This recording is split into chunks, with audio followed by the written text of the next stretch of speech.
Hi, I'm Laura, and this is the Solo Business Playbook podcast. If you're building a business on your own, thinking about starting to freelance, but feel like you have no idea what you're doing, then you're in the right place. I've taken the non-traditional path from the 9 to 5 into freelancing and now running my own business.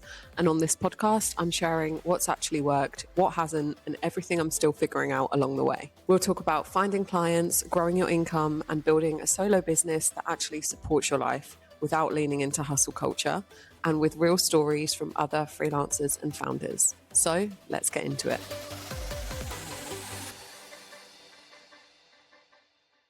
Hello, everyone, and welcome back to another episode of the Solo Business Playbook podcast. Today, I'm joined by Amy, founder of Eat by Amy and Crumb Vegan Cookies in Islington. Thank you so much for joining me today, Amy. I know you're probably super busy, so I really appreciate you taking time out of your day to come on the podcast. Yes, no problem. I'm actually not that busy, to be honest with you. It's Oh, the summer is a bit of a dip for us. I think people go on holiday and yeah, it's not really cookie eating weather at the moment. If you're in London, it's very, very hot.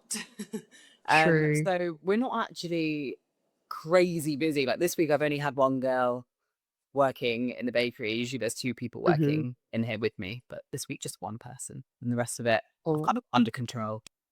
nice. That's good to hear. So I will just give you an opportunity to give a brief introduction of yourself and your brand, both of your brands. Okay. So yeah, I am Amy. I'm 32 years old and I have two businesses. I have got a vegan wholesale bakery, which is where I am now, Eat by Amy. You see the branding. Love that. Um, and I've had that for 6 years. I keep saying 6 years, and I actually don't know. I've been saying 6 years for ages. I think it is 6 years. And off the back of that, I then opened my second brand about a year and a half ago. Oh, no, almost 2 years now. 1 year, 9 months ish. Yeah. And that's Crumb, which is our retail cookie and coffee shop. Both of them are in Islington. And yeah, so that's basically my entire life. I've just been running businesses and running around like a headless chicken for the last 6 years. Yeah, the food industry has definitely got that vibe to it. I think you're never done. Your list Yeah, is never finished. That's kind of the only way I can explain it. I can imagine. And I read online that before this, you were editorial assistant at Waitrose Yeah. Food. Yeah. So did you like always want to be in the food industry? Is that like a passion of yours, or what kind of pulled you that way? So actually what I always wanted to do was to be a writer. I always wanted to be a journalist. Wow. I did English literature for my undergrad. Um well, actually I did English literature and film, but yeah, it was all very like writing heavy. Um Hmm. and I always kind of saw myself as being like a news anchor. Like my long-term end goal was just like read the news basically, be a journalist That's and so do this funny. broadcasting. But then whilst I was at uni, as a lot of people do, I think they have that kind of real like lifestyle change because you're not living at home. Hmm. You've got to start looking after yourself, cooking for yourself. And I've grown up in a pretty foodie family in the sense that like Hmm. my mum's from India, so like we grew up on Indian food and just like food's always been a very big part of our childhood. Yeah, So yeah, when I went to uni, I was like, well, I've suddenly having to become obsessed with cooking for myself, and that's kind of where that came from. And I thought, what hmm, would be amazing? And I used to love the Waitrose Food magazine before I worked there. I loved it. I used to read it. I used to get it every week, read it. Well, not every week, every month when the new monthly one came out. Um, and I just thought to myself, whilst I was at uni, I need to get some work experience and do something yeah. productive with my time. So this was the days when Twitter actually did what it was probably meant to be doing. I harassed them on Twitter. I just asked where it shows food magazine every day, like, will you please give me work experience? Give me work experience. I just didn't leave them alone, basically. And then eventually somebody got back to me and was like, yeah. So that's how that kind of came into fruition. Had a couple of weeks work experience there. And then before I got on really well with the editor, and before I'd even finished my degree, they offered me a job. So that was how Awesome. it happened. Yeah. That's amazing. And then did that lead you then onto your master's? Was that Um, kind of like a logical next step, or was there like a gap in not between then? Yeah, it wasn't really a logical next step. I think what had happened was I spent 3.5 years working at a magazine as editorial assistant, and I'm sure other journalists will know that editorial assistant, you are the lowest rung of the ladder. So as much as Mhm. I do some really incredible things, I got to go to incredible places, write really like amazing and interesting articles and speak to really interesting people. I was paid so badly, like so Yeah. badly, with not a sight of a rise in the future at all. Mm.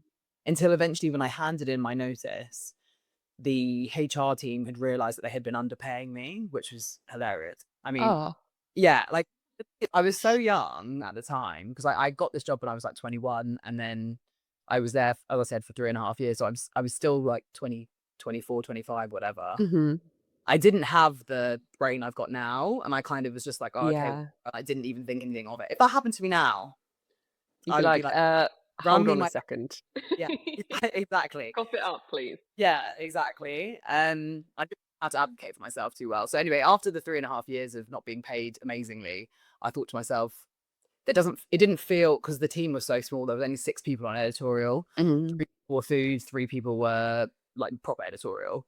It didn't feel like there was much of progression. So I just Yeah. thought, I'm do this forever. It's silly. I need to move on. So I quit with either the idea of doing. I had applied to this Channel 4 production thing, which I got Mhm. through quite a few rounds of. And in my mind, I was like, oh, if I get onto this, that can be like a way into broadcasting. So I Yeah. did that, didn't get through, and at the end, just like fell at the last hurdle.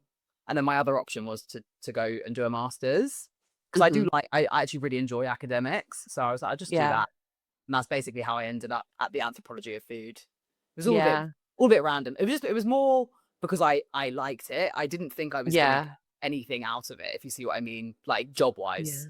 It was Yeah. self-indulgent. So Yeah. that's how I ended up That's doing it. funny.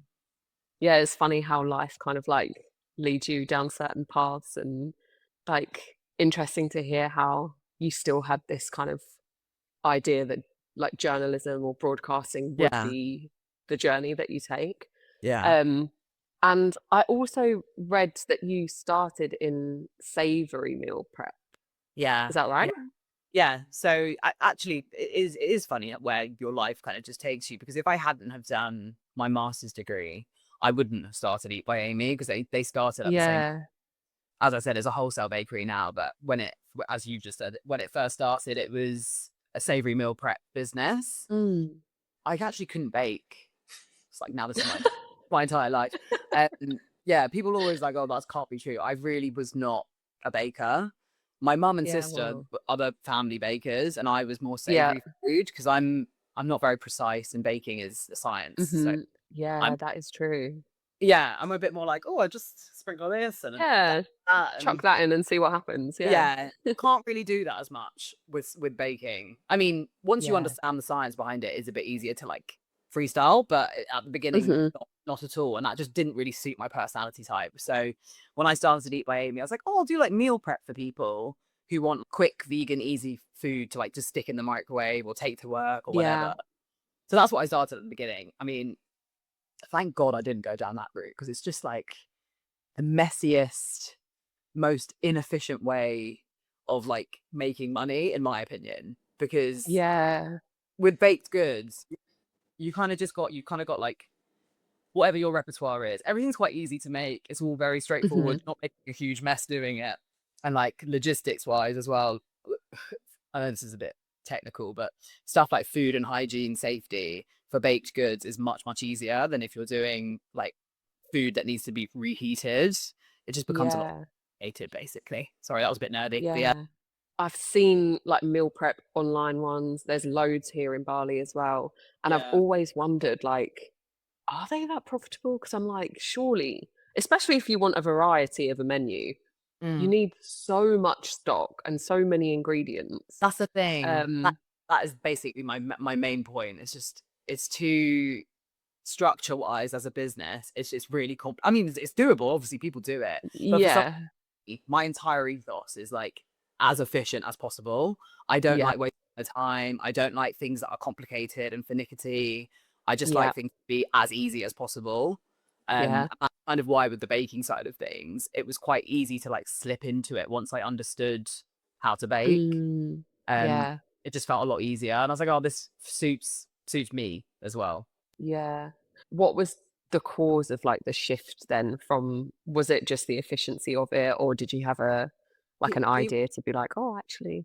No, I think what happened was people were asking me if there was like desserts that came with the meals, and I was like, oh, I Hmm. don't do this. In fact, I was so anti it to the point where, whilst I was doing vegan meal prep, I was also doing supper clubs, and whenever I would do a supper club, I wouldn't do the dessert. I'd get my sisters to do the. Mm, I just yeah. really just didn't want to bake. I was like, I just don't like it.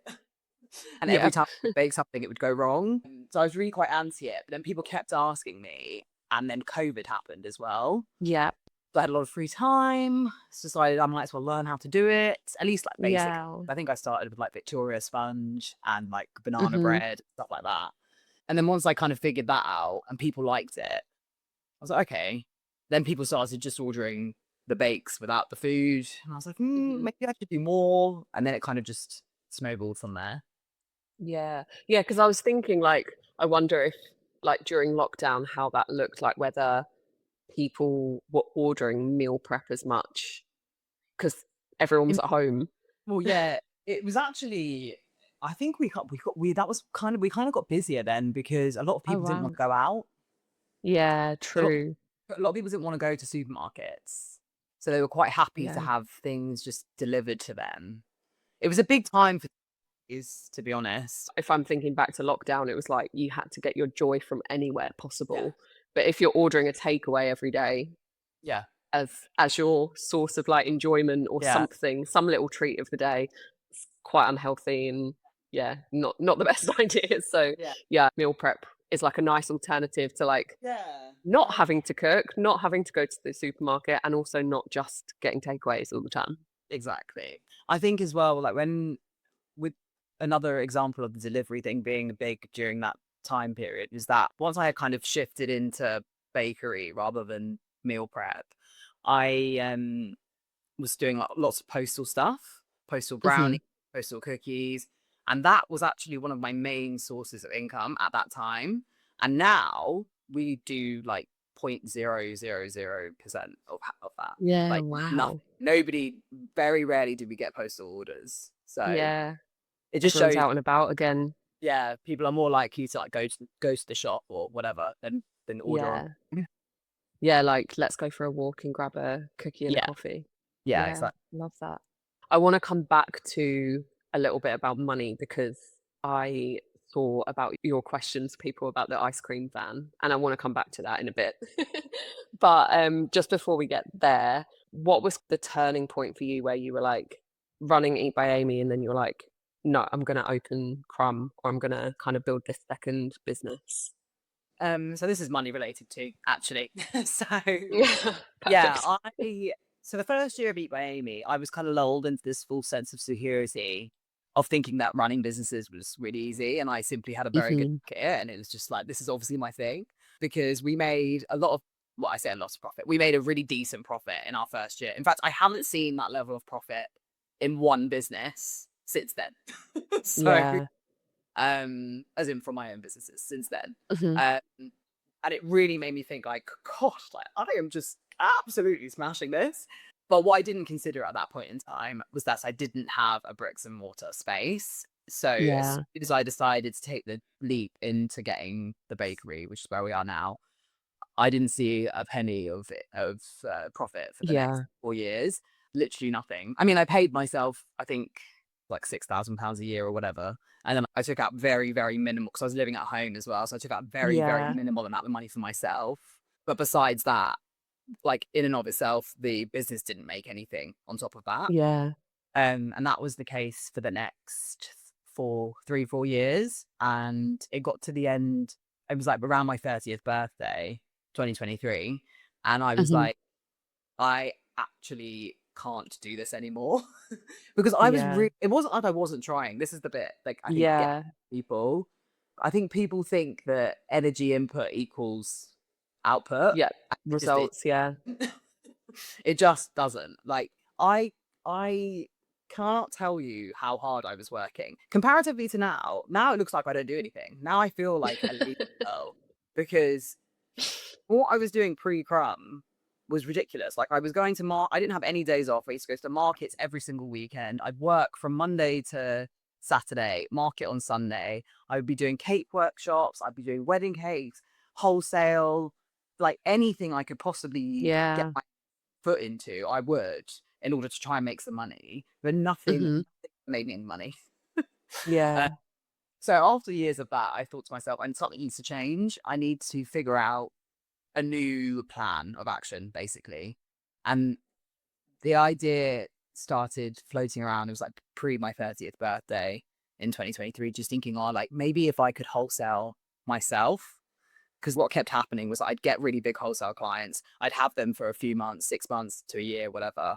And then they would find a cheaper alternative and I would lose the client. And then I'd be like, Yeah. that's like a big chunk of my income would have just gone. And I didn't want to keep being in this cycle of like trying to look for clients. And the reason I kept losing them is because of obviously the economic situation. People just want a cheaper item. Cheaper. It was like, I couldn't really compete with people that had factories that were just churning out things. So I thought to myself, I could wholesale myself and I'm obviously not going to cancel myself, basically.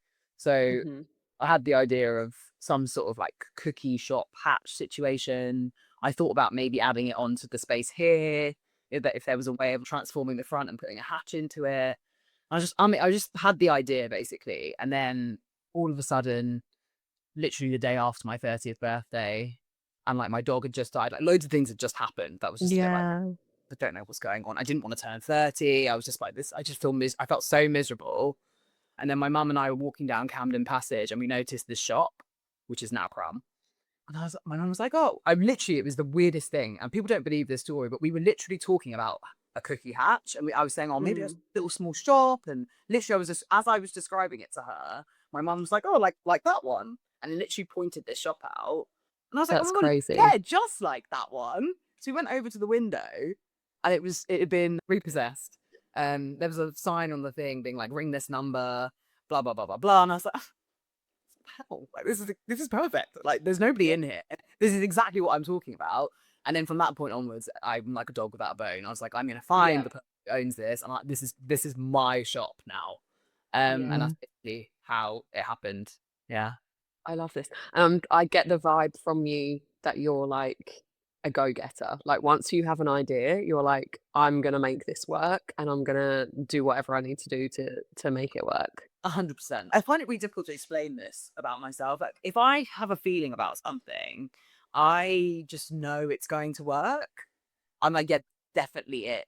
It's like things start clicking into place. For example, like the shop. It's not to say the journey was easy in getting there and it's been like this really smooth sailing thing. It hasn't been. But there are just certain like quite big things that happen that line up and you think, obviously this is the right idea because things are just be rude to say no. Yeah, exactly. And then as soon as I get that feeling from something, I think it's imperative that you have to go on down that road. So yeah, definitely. I feel like sometimes like, I don't know if you're a universe person, but sometimes the signs are like, you can't ignore them. You're like, the chances that you were walking down that street at that point, having a conversation right about it. Yeah. It was there. It was empty. The number was in the window. Like, 100%. And there's so many other little bits on the story as well that were similar to that. But it's just like, oh, this is the universe wants me. like obviously. Yeah. So. Oh, I love that. And how do you find like splitting your time between the two brands? How do you manage that, especially when you are busy? So to be honest, I'm quite lucky. I've got good people that work for me in Crumb. I'm not really too hands-on with Crumb. It runs itself more or less because it's such a small space. They work during the week and then on the weekends there's two girls that shop at a time. And obviously I go there. It's not like I just friend sees me. And they're almost every day, but it doesn't take up a massive amount of my time. Production is what I'm more interested in. Like I like baking. I like doing like physical things. So Hmm. I'm here. This is where I am. Like if anybody was ever looking for Yeah. Eat by Amy, not Yeah. not that people should come and looking for me. Like Don't come and find me. yeah, please don't come and find me. But yeah, this is like the e-buying takes up like 85% of my time, I would say. Every now and again, I Yeah. like to shift in the shop just to like make sure that Yeah. it's running how I want it to run. Yeah. Crumb itself doesn't take up that much time, to be honest. Yeah. Love that. And then I feel like, kind of coming back to money again, one thing that often new founders especially struggle with that I find is pricing. Yeah. And was that something that you ever struggled with, like especially when you first started maybe, and kind of how does that look like compared to from then compared to now? I think I don't necessarily struggle with it. I don't think I've ever necessarily struggled with it. I just don't like doing it properly. Mm. I think it's a bit different if you're offering a service. Yep. Then it is more hard. Then it is a bit more subjective in how you price yourself. But with Yep. what I do, there is a formula to it. Like you have to Yeah. work out goods, you have to work out your time, how much you're paying yourself, how much you're paying your staff, all your overheads. Like there's a way of actually finding Hmm. the more or less correct price for something. Yeah. Obviously there's a little bit of subjectivity in it, but because I'm selling a physical item, Yeah. it's quite quote unquote easy. I don't love sitting down and doing numbers. Not my thing. I don't. No, I neither. try and avoid it like the plague. But my dad has played a massive role in both of my businesses because he has always run businesses himself, and he is also trained as an accountant. Not he isn't an accountant, but he's trained as one. So he does Hmm. all my accounts, and he's very draconian about everything. So whenever I come up with any new ideas, he's like forces me basically to sit down and do the maths, which is kind of need it. Otherwise, I would just avoid Yeah. it. But yeah, What did he say about the ice cream truck? um, he's I'm so invested in this ice cream truck now. yeah. I think I'm going to order it today. Actually, funnily enough, because I just literally just made a video before coming on here about how I think I've been umming and ahhing about it so much, and I was needing so many people to tell me it's a good idea because I felt like it wasn't the expansion plan that I had intended for the shop. Hmm. When I started, the business plan, which I sat down and did with my dad, was always based off of me opening multiple crumbs, like physical Yeah. shops. But obviously, it's so difficult at the moment with the economic climate and like business rates, Yeah. VAT, the taxation system for small businesses, specifically hospitality. Yeah. It is so unhelpful, to be honest, Yeah. that it just doesn't feel like the right time to do that. And I think with the ice cream cart, even though it is expansion, in my mind, I'm like, this feels like a step backwards because I'm gonna have to take it to markets, like Mm. almost like above markets. And I'm not above markets. Yeah. So I've been umming, and that's why I've been so like, oh, I don't know, should I, shouldn't I? But the reality is, it is a good idea, and it's a safer idea for expansion than actually signing Mm. a lease because I will own the cart, obviously. Anyway, sorry, Yeah. bit off topic, but yeah, my dad basically did the maths for me and told me that I would need to sell, I think it was like 30 ice cream sandwiches a week for 6 months in order to make back the cost of the cart.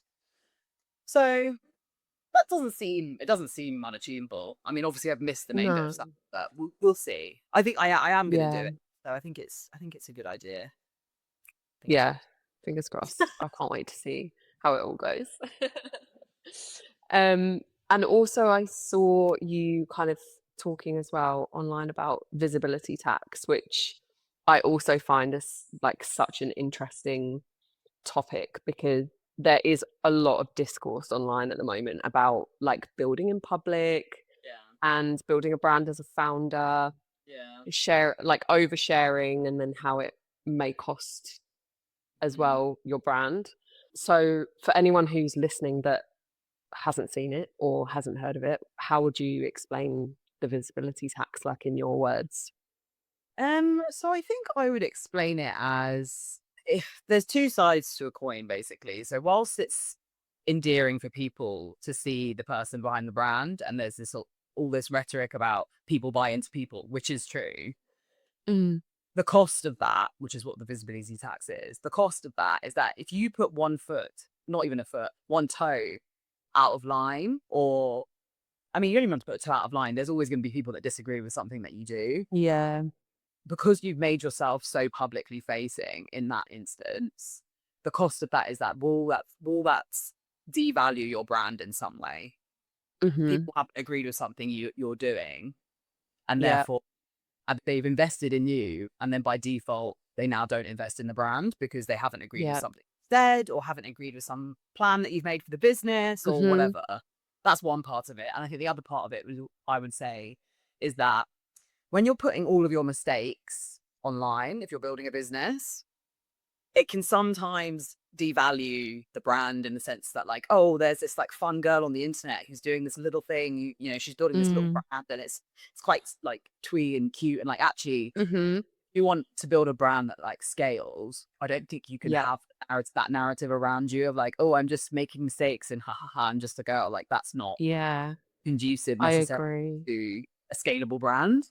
I think So especially if you're a brand that's potentially going to look at outside investment at some point as yeah, well. Like, I think that is something that they will scrutinize. Any yeah, investor, they need to believe in you as a business owner as well as the brand. So yeah, I completely agree. And I think there's like a very, because there's so much founder content online at the moment as well. And there's a very fine line between sharing content that helps you build the brand. And yeah, I do think a level of building in public is really nice, and it brings people on that journey and it gets them emotionally invested in what they're buying. yeah, But I think, like you say, it's so easy to suddenly overshare something that maybe you shouldn't have, or say yeah, something, even maybe not even how you intended it, but it's come across yeah, in the wrong way, or even for someone to dig up something that you've posted years ago. Like, there's so many ways now that people can get cancelled, or things can get taken out of context and things like that. So I do think there's such a fine line between sharing it effectively yeah, definitely. and sharing it, like you say, when it's going to have a cost on your Mm, brand and your yeah, business. yeah. Have you ever had a moment where you were like, posted something and you were like, maybe I shouldn't have posted that one? Yeah, I have that all the time, to be honest. Because of the way that I come across, I think people think that I don't take anything personally. When Hmm. the reality is, like, I am so sensitive. I'm so sensitive. I really don't like. Yeah.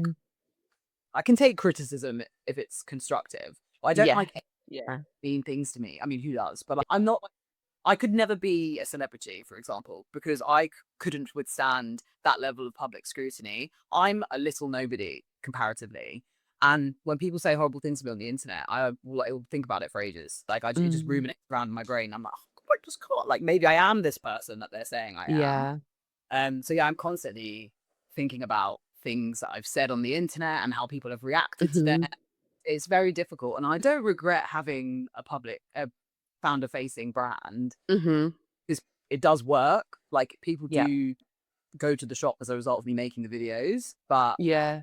if I had a daughter, I wouldn't want her to do that, basically. Yeah. Interesting. Yeah. Yeah. Was it your business coach or therapist or something that first mentioned the visibility tax to you? I can't remember who you Oh, I said. wrote a thing about, yeah, my business mentor or whatever. Yeah. There we go. Yeah. Yeah.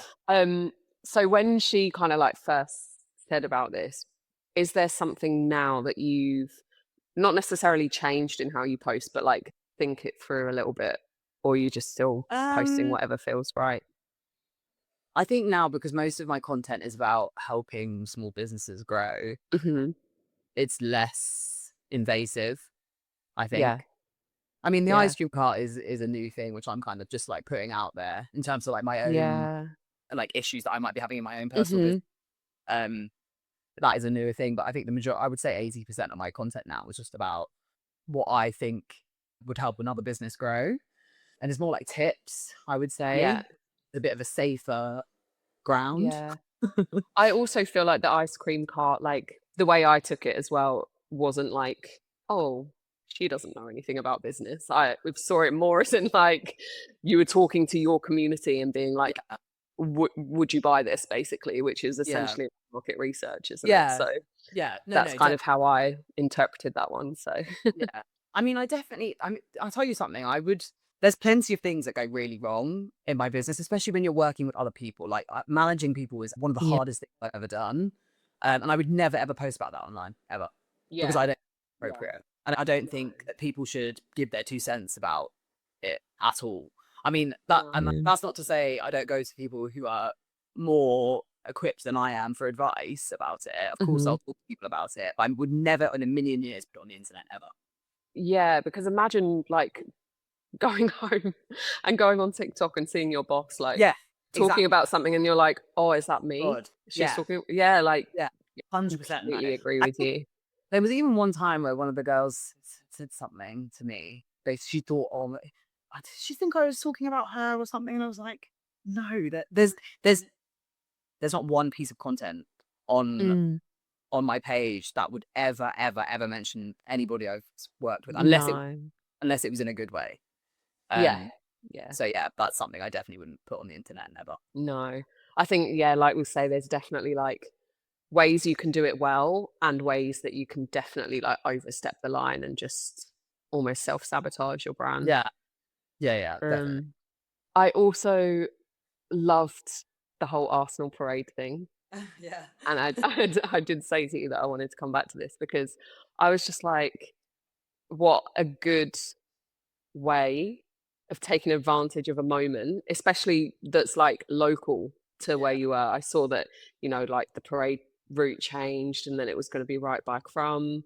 Yeah. So how did that idea come to you? How did you pull it off? Like, how did it all come together? And yeah, Yeah. So, first of all, I'm an Arsenal fan and have been my whole life. I have an Arsenal family. So like, congratulations then. yeah, like, thank you. Like them winning the league kind of like always, it wasn't like, I was like, oh my God, they've won the league. Let me quickly think of something.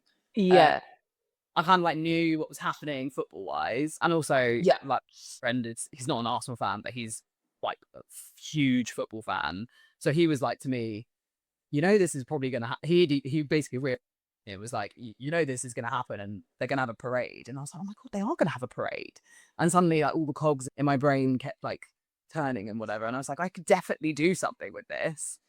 And then I don't know, all of a sudden I was like, well, I just make little cookies with the like funny memes on them. It's quite easy to be Hmm. honest. Not like it didn't really take a lot of prepping because people were like, oh, how did you turn it around so quickly? So Yeah. they won the league.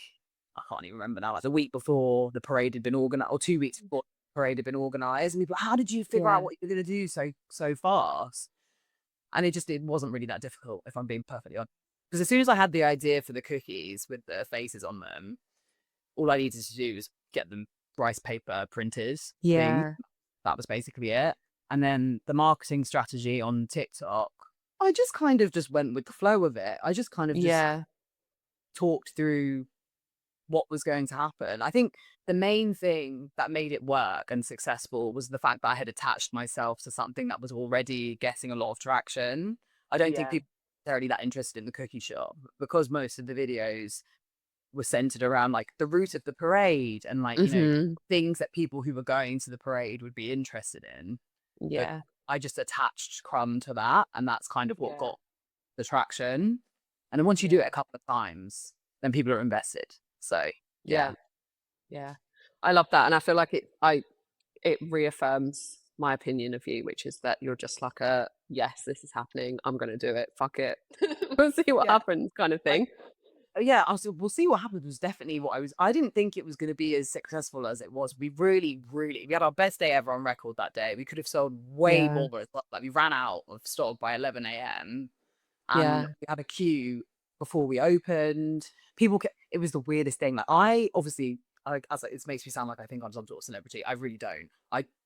I do not at all. That day, however, people were pointing me out and being like, "Oh, that's the cookie girl," and I was like, "Oh my God, that's so weird!" Like, Local yeah, celebrity. I was like, "Oh my God, my TikToks are really working." Like, whether it was me Yeah. though, out or the shot, I was like, "This is exactly what I wanted out of the day." So yeah, it Yeah. definitely worked.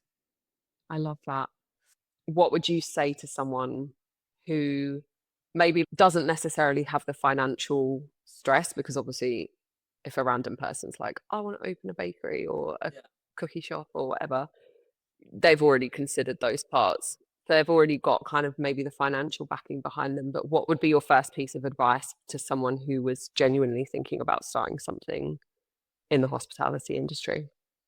My piece of advice would be to test out your idea and brand and the rest of it on somebody else's money. So by that, I mean, when I started, markets were a bit different to how they are now, because people, as I said, like, it was COVID, so everyone had to be outside. So markets were really popping off when I first getting into this. So I don't necessarily know if I would recommend people trying to go to markets now, but even if it was like, pop-ups in cafes, because I've seen lots of people do that recently. People like amazing bakers who haven't got physical spaces yet take over somebody else's cafe for the weekend and do like pre-orders and stuff. I think that's an amazing idea if you're brand new. If you can go into a cafe and try and sell your brand to someone and be like, look, I think this would be really good. I make this, and this, and then take over their shop for the weekend. And that way, I mean, obviously you'll have to pay them some sort of like level fee for the day or whatever it is, or give them a percentage of whatever you make. But like, you're not putting all your eggs in a basket and being like, I'm gonna work straight away. Like, investing in a commercial lease or exactly. And like, commercial leases are not short either. It's very difficult to get any that are like less than 5 years. So you really need to know that it's going to work. So I would definitely I'd recommend people trying to find different ways to test out their idea without actually committing yourself to anything you can't ensure is going to work, basically. I love that. I think that is amazing advice to finish on. So thank you so much for joining. I've loved chatting to you today. Where can everyone find you? Yes. Okay. Online specifically. Online. Yeah, online. So if you want small business tips and to follow along with my ice cream cart saga, then I would go to TikTok, and I'm at Eat by Amy, which is the name of the wholesale bakery. And I'm also at Eat by Amy on Instagram, but I'm less active on there. TikTok is where you want to go if you want to hear me yap. And then at Crumb Vegan is our cookie shop, and the socials for that are not managed by me, but I would have to say they are very good. So if you are interested in cookie content, head to at Crumb Vegan, which is mainly Instagram. Awesome. And I will put all the details as well in the episode description so that everyone can find you nice and easily. Yay. Thank you so much. It's been amazing. Thank you. So that's it for today's episode of the Solo Business Playbook podcast. If you found this episode helpful, it would mean a lot if you followed along or left a quick review, because it really helps more people to find the show. And if you're building your own business right now, I'm right there with you. You can find more resources, behind the scenes, and ways to work with me in the show notes. Thank you so much for listening, and I'll see you in the next episode.